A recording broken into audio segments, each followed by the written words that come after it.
It's showing live on my end. Bonjour tout le monde. Alors, notre tutoriel aujourd'hui, c'est comment préparer ses semis. Donc, je suis en compagnie de Steffanie Mormino, ma collègue Tower Garden, qui est en Caroline du Nord. Hi, Steffanie! Hi. Donc, une super belle référence que j'ai découvert il y a quelques semaines et qui a la belle générosité de nous partager toutes ses connaissances parce que ça fait plus de 20 ans qu'elle est agricultrice de façon traditionnelle et plein d'autres technologies aussi, mais depuis 2016 qu'elle s'est initiée au Tower Garden et qui cultive presque exclusivement maintenant avec les tours. Donc, elle s'y connaît autant à l'extérieur qu'à l'intérieur parce qu'elle cultive dans son garage l'hiver. Donc, plein de beaux trucs pour nous. Et elle a en plus créé un super e-book. C'est une vraie Bible pour nous, les propriétaires de Tower Garden. On l'a en français. On est vraiment choyés, tellement gentil de nous l'avoir traduit en français. Donc, si vous voulez vous acheter son e-book, tout ce dont on parle aujourd'hui et bien plus, vous allez avoir toutes les informations dans ce précieux livre de e-book qui est disponible en allant sur le lien qu'on a mis dans la description pour l'acheter.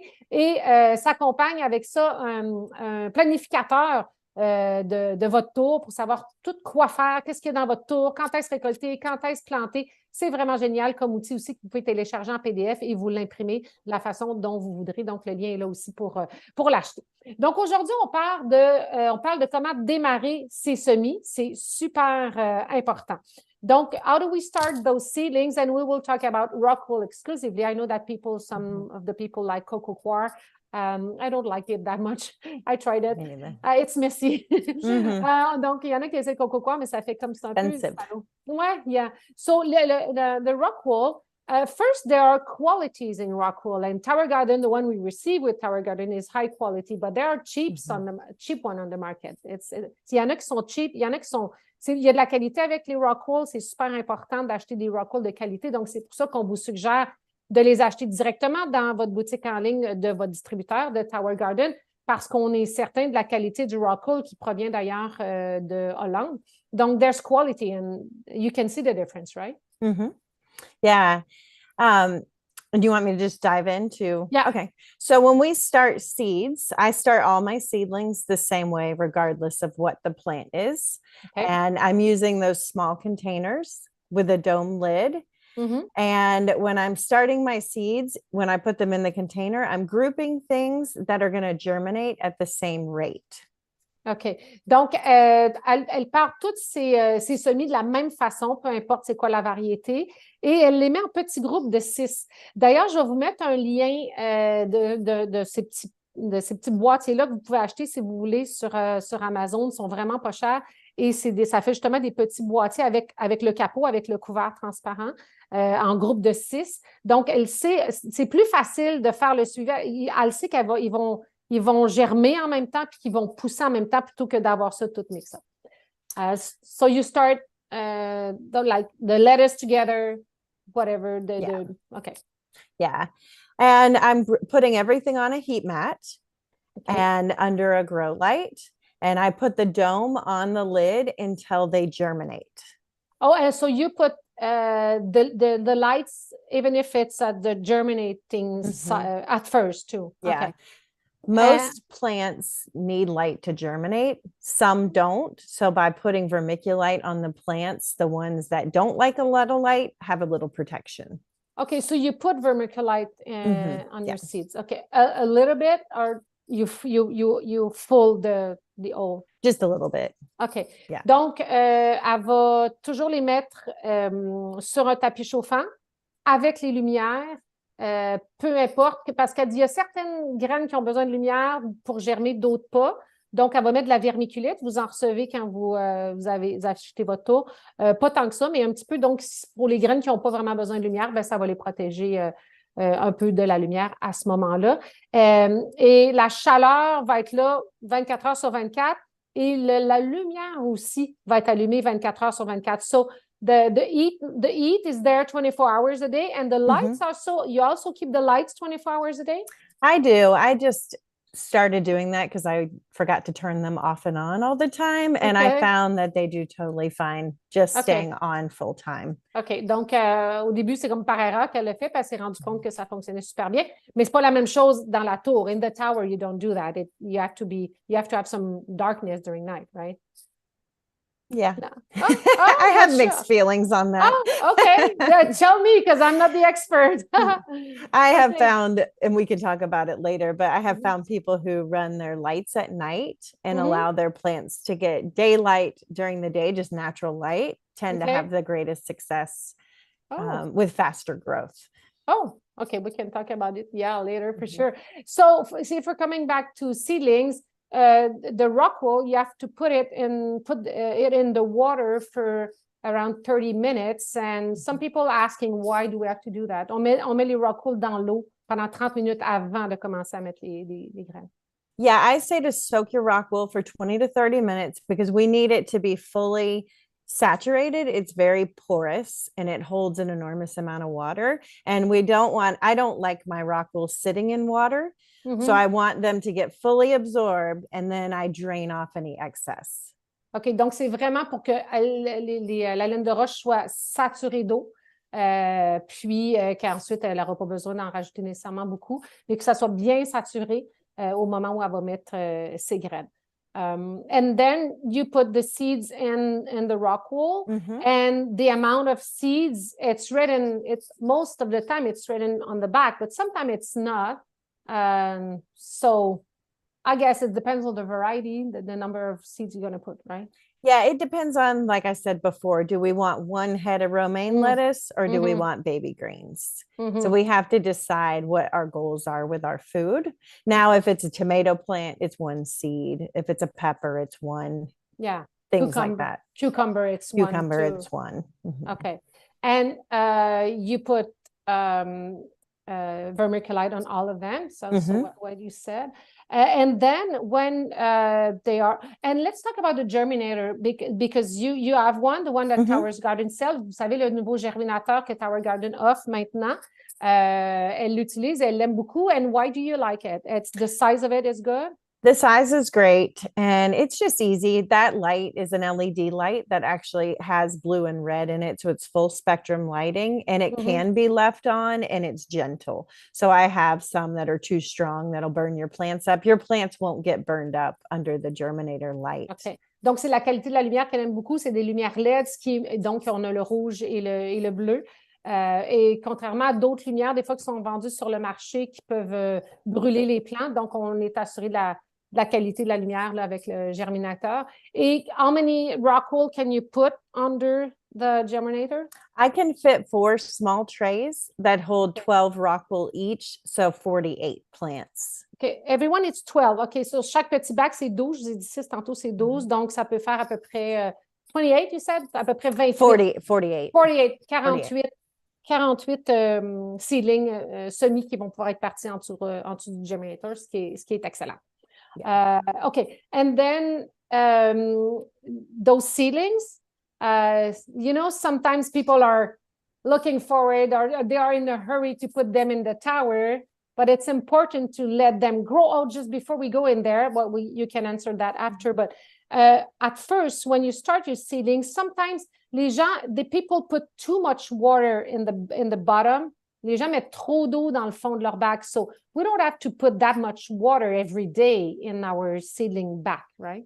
No, if we soak our rock wool and then we're going to put the dome over it and put it on the heat mat, and that's creating a greenhouse effect. Okay. So inside your dome, you should have condensation and we shouldn't have to water them until they've already germinated. Okay. Then we're going to take that lid off and we can start to make sure they stay wet. OK, c'est vrai, j'avais oublié de vous dire, oui, évidemment, au début, quand on a mis les graines, on a mis la vermiculite, on met le dôme. Et le dôme, ça va être jusqu'à temps que les graines germent, c'est-à-dire quand on les a vues craquer puis le petit verre sort, donc là, on n'a pas besoin de mettre d'eau pendant ces journées-là qu'on attend que ça germe.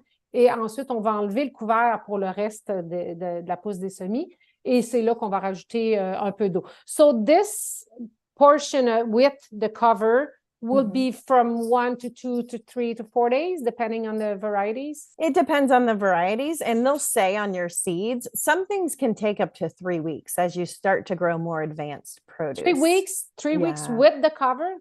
Yeah, and if it's taking longer than like 5 or 7 days, we need to add a little bit of water and make sure those Okay. are nurtured. But I do grow some food that has a really long germination rate. Like So what? Like what? eggplant can take longer, Okay. peppers can take up to 2 weeks. Sometimes celery can Okay. take more like Oh, 7 to 9 days. So OK. greens are going to pop up fast, but there Ouais. are foods that can take up to 2 weeks or OK. longer. Donc, exemple, le céleri peut prendre 7 à 8 jours. Les poivrons peuvent prendre, je pense qu'elle a dit une dizaine de jours. Les aubergines, ça peut être jusqu'à 2 semaines. Donc, c'est plus long, la germination. Donc, n'ayez pas peur de laisser le couvert plus longtemps. De là, l'importance d'être compartimenté avec les variétés que vous savez que cette variété-là, ça prend plus longtemps à germer. Bien, on le sait que tous ceux qui sont en dessous de ce couvert-là, bien, c'est plus long à germer que, évidemment, les laitues, c'est plus facile à germer. So, une fois que le couvert est enlevé, là, évidemment, ça va commencer à pousser. So, once you take up the cover, then how much water you put and what's the frequency? Do you want to see water at the bottom or you just want your rock wool to be humid? I water them like you would a house plant. I water them from the bottom and let them absorb for a couple of minutes, and then I dump out any excess. So I'm keeping my rock wool fully saturated, but if I were to pick the rock wool up, it's not pouring water out. So I'm just keeping them nice and wet. And Okay, I can I mean you put water in the cup, I guess, and in Mhm. and once they absorbed it, then you take off the water and Yep, I dump out any excess. Oh, okay. You don't leave it there. So the time they swallow, let's say, the water, and then if there are some extra, sometimes you keep like a couple of minutes and then Yeah, Rockwool's really absorbent. It happens really fast. Okay, and then if you still see water, you take that out. Yeah. OK, donc quand elle va remettre de l'eau, s'assurer que la laine de roche soit toujours humide, bon, on va laisser pendant quelques minutes la laine de roche absorber l'eau. Mais après ça, ça va qu'il en reste de l'eau, elle la laisse pas là, elle l'enlève. Et ça, c'est l'erreur qu'on fait souvent. On laisse trop d'eau, puis les laines de roche deviennent trop humides. Et c'est là que les graines pourrissent. If you let water there, then it's gonna, the seeds can just rot, right? Yeah, so there's 6 things that cause seedlings to fail. So I like to tell people if you're having germination failure to go through this list. OK. And it's either they're too wet. OK, il y a 6 raisons pourquoi vos semis ne poussent pas. Soit qu'ils sont trop humides, too dry, trop sèches, too hot, trop chaudes, too cold, trop froides, they're bad seeds, c'est des mauvaises graines, or it could be that you're not using clean water. Ou vous ne prenez pas de la bonne eau. So let's address that, the temperature. So because the mat, on laisse toujours le heating mat always on from the beginning to the end. So toujours avec le mat. So that means it's 75 Celsius. Yeah. I mean, Fahrenheit. Yeah. Donc, à peu près à 23-24 Celsius du début à la fin. All the seedling process, right? Yeah. Okay. So if it's too cold, which means like 60 Fahrenheit or 65 would be too cold? It depends on, like, lettuce can germinate in 60, 65. Okay. But ideal temperature, what that heat mat is doing is basically creating a greenhouse effect. So they germinate. It's more about that. That's why we have that mat. And then if you're in AC, the mat is just going to keep everything right around that 70 to 75 range. So that has ideal temperatures. C'est ça. Donc, à l'intérieur, parce qu'on va faire nos seedlings à l'intérieur, ce mat-là va garder la température entre 70-75 Fahrenheit, ce qui est entre 22-24 degrés Celsius, ce qui est parfait comme température pour l'ensemble des plants, même si les laitues sont capables de pousser à une température un peu plus fraîche que ça. The quality of the water. So first, when we soak up the rock wool, but then we told in another capsule that you use the water with the nutrients from your tower. That's what you put in your seedling stuff, right? Yeah. So after it germinates, we take the dome off. And then when we're going to let them grow until they get their true leaves, which are the first real leaves. And then I'll start to take a little bit of water from the towers and water them with that. with full nutrients in it. I do full nutrients, and I water them we're not like letting them sit in the water. We're getting it moist and wet and then draining any excess. C'est ça. Donc, une fois que les graines ont germé, on a enlevé le couvert et c'est là qu'on on va attendre que les premières vraies feuilles du semis poussent. Donc, les premières vraies feuilles que vous commencez à voir pousser, pas juste la petite tige, là, pour voir les premières feuilles. Donc, à partir de là, c'est là qu'on va utiliser l'eau avec les nutriments de la tour. If you haven't started your tower yet, well, it's ready, and then you know that it's going to be ready soon, so you can do the mixing of the water, because let's say it's the first time. Quand c'est votre première tour, évidemment, vous n'avez pas encore votre tour active, donc de là que des nutriments, il n'y en a pas dedans. Faites-vous un mélange, évidemment. C'est 1 gallon américain, 20 ml de A, 20 ml de B par gallon américain, c'est-à-dire à peu près 4 litres d'eau. Donc, 4 litres d'eau, 20 ml de A, 20 ml de B, vous avez votre mélange. Donc, c'est ça que vous allez mettre dans votre bac, dans le fond, pour que les rockwool, les laines de roche absorbent cette eau-là avec les nutriments. Et une fois qu'ils vont l'avoir absorbé, l'excès qui va être là, vous l'enlevez, vous ne le laissez pas là. So, we do that until the end. Yeah, and I know the theory of doing half nutrients, but because we're interval planting, I always have new seedlings going in my tower at the same time that I have mature lettuce. So I can't do the half nutrient thing. And I've never noticed the problem with it. Ouais. So Me neither. Me neither. Elle dit, elle sait, bon, il y a des conseils plus officiels qu'on dit, bon, mettez la moitié des nutriments au début quand vos plants sont tous petits pour ensuite mettre le full nutriment. Mais quand vous avez une tour où est-ce on est toujours à son maximum de production, donc on est à intervalle de plantation. Des fois, on a des plants matures, d'autres qui sont nouveaux qui rentrent. On ne peut pas commencer à faire moitié et plein nutriments. C'est trop compliqué à gérer. Donc, c'est ce qui fait aussi qu'en partant nos semis, puis qu'en les nourrissant avec de l'eau, avec des nutriments, ils se préparent comme des grands à rentrer dans la tour éventuellement avec plein de nutriments. Donc, c'est logique, en effet. Puis c'est ce qu'on fait d'ailleurs, nous aussi, à notre ferme, ça fonctionne super bien. Donc, so those are the 6 we addressed that. Yeah. So, yeah. So if something doesn't germinate, I always go back to those 6. If the whole tray was beets, for example, I started some beets recently and my germination rate was really bad. And it's because my seeds were 3 years old.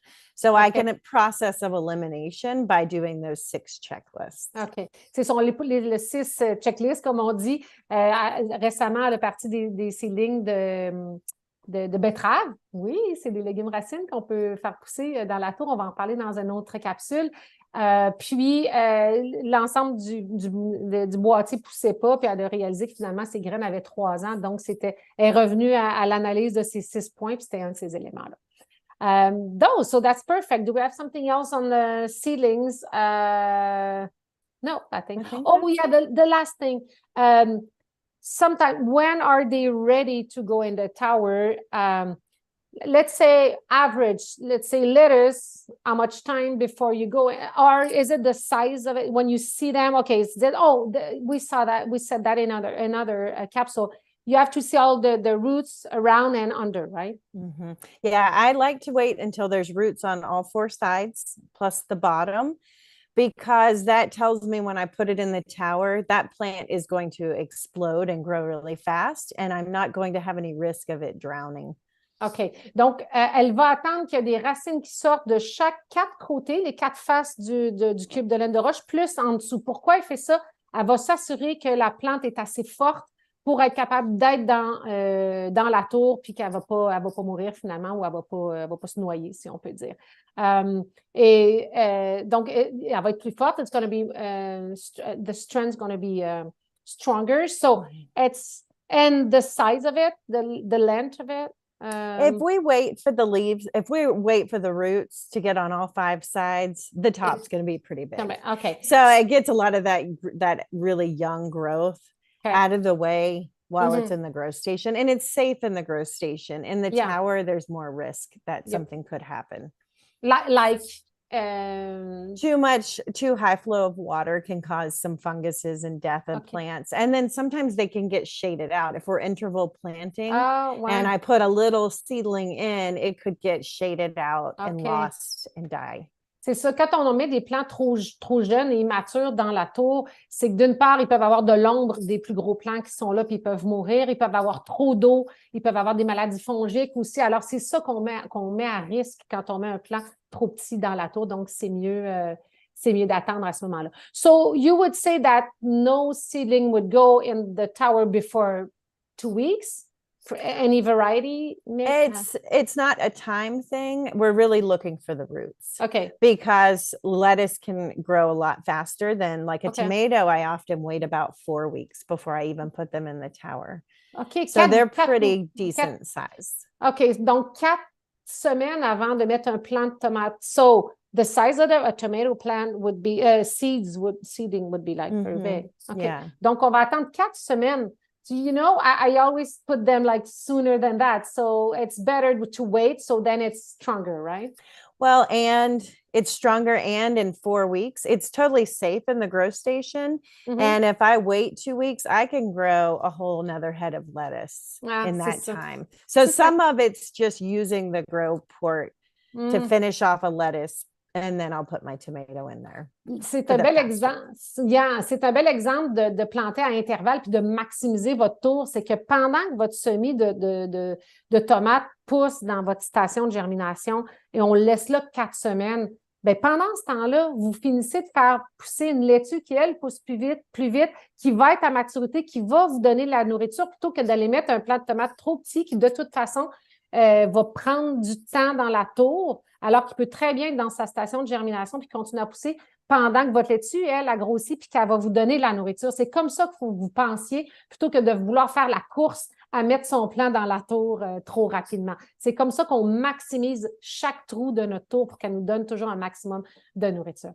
So this is great, this interval thing. People have to understand that while it's growing there, you can maximize something else in your tower. Yeah. Because a lot can happen in 2 weeks with a plant. This in 2 weeks can triple in size. So en 2 semaines, ce qu'elle vient de vous montrer à l'image, ça peut tripler en termes de grosseur. Donc, imaginez toute la quantité de nourriture que ça vous donne plutôt que d'aller mettre un plant qui n'est pas prêt et de le mettre dans la tour. Last question about the lights. Parfois, sometimes people put their lights like too high and then that gives leggy seedlings. With the germinator, it's like the right height. But usually, if they don't have a germinator, usually it's like 4 to 5 inches. Put the light 4 to 5 inches to the seedling. Mine, I always keep that same distance that the germinator is. I don't know off the top of my head what that distance is, but I have lights that I've been using before. I never put my seedlings close to the light. Okay. I keep the lights on 24 hours and I keep them whatever that distance is, maybe like. Okay. Yeah, like. Okay. I forget what the distance is. Ouais, à peu près en centimètres. Autrement dit, elle laisse la lumière toujours à la même hauteur, pas trop proche, comme les lumières sont allumées 24 heures sur 24. Donc, à peu près cette distance-là, je dirais que c'est à peu près peut-être 10 cm environ. I'd say 10 centimeters. With a quality grow light, you should not have leggy. You shouldn't have to put them that close. OK. Avec des lumières de qualité, on n'a pas besoin de les mettre si proches que ça. De là, l'importance des lumières LED red and blue, right? Des lumières LED rouge et bleu. Super, thank you so much. Merci beaucoup. Donc, merci pour cette belle capsule. Je vous rappelle que vous pouvez vous procurer, vous pouvez acheter le e-book de Steffanie qui est disponible en anglais et en français. Thank God, on a un bel outil en français grâce à Steffanie. C'est vraiment l'ensemble de toutes ces expériences depuis plusieurs années avec la tour à l'extérieur et à l'intérieur. Et c'est ça qui est intéressant pour nous au Québec, d'avoir toute son expertise en français sur la culture à l'intérieur. Pour l'ensemble de tous les plans, tout ce qu'on discute dans les capsules, vous avez l'info et encore plus en détail dans ce e-book-là. Ça vaut vraiment la peine d'investir dans ce livre-là qui ne coûte pas cher de toute façon. Et il y a aussi le Tower Garden Planner, donc le planificateur de la tour pour écrire. C'est un journal de bord finalement pour toute l'année. Donc, vous avez votre feuille pour chaque mois, la page pour chaque mois, ce que vous avez à faire, ce que vous plantez, ce qui est prêt, ce que vous devez repartir. Des fois, on perd le fil quand est-ce que je pars des choses ou pas. Donc, vous avez tout ça avec le planificateur. Donc, les 2 liens sont dans la description du vidéo et vous pouvez vous commander ça et vous pourrez imprimer dans les 2 cas, là, les 2 e-books. E-book, we have to print it also, right? It's a PDF for the e-book also? Yeah, or you can just read it on any digital reader. Yeah. Donc, on peut le lire, évidemment, de façon virtuelle. Merci beaucoup. Thank you so much. At the end, you're going to speak French by the end of this series. I don't know.